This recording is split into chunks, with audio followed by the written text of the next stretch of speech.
ក្លឹមអំពិលសាងជាតួអង្គព្រះអង្គព្រះភក្ត្រនេះបានរឹតតែមានប្រសិទ្ធភាពរឹតតែខ្លាំងហើយខ្ញុំក៏បានបញ្ចុះនៅបញ្ញាក្អែកដែលជាស្ដេចបញ្ញាក្អែកចំនួន3មុខដែលត្រូវនឹងសំណុំតួអង្គព្រះអង្គព្រះភក្ត្រនេះ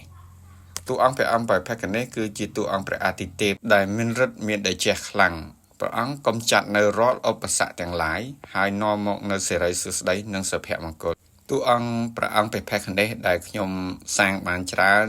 តែមានតួអង្គពហុ2ពហុ4ពហុ6និងពហុ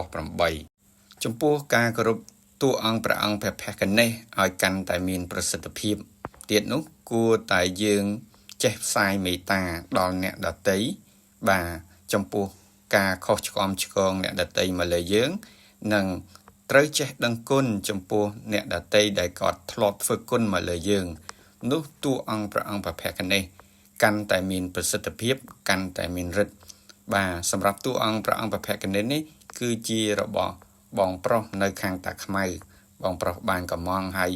បងប្រុសតែងតែគាំទ្រនៅស្នាដៃជាងចម្លាក់ប្រម៉ែធរណីរហូតមកដល់សប្តាហ៍ថ្ងៃនេះហើយក៏សូមជូនពរដល់បងប្រុសសូមឲ្យបងប្រុសជួបប្រទះតែសេចក្តីសុខនិងបងប្អូនទាំងអស់គ្នាដែលចូលរួមទស្សនាសូមឲ្យជួបប្រទះតែសេចក្តីសុខសុភមង្គលទាំងអស់គ្នាបាទសូមអរគុណ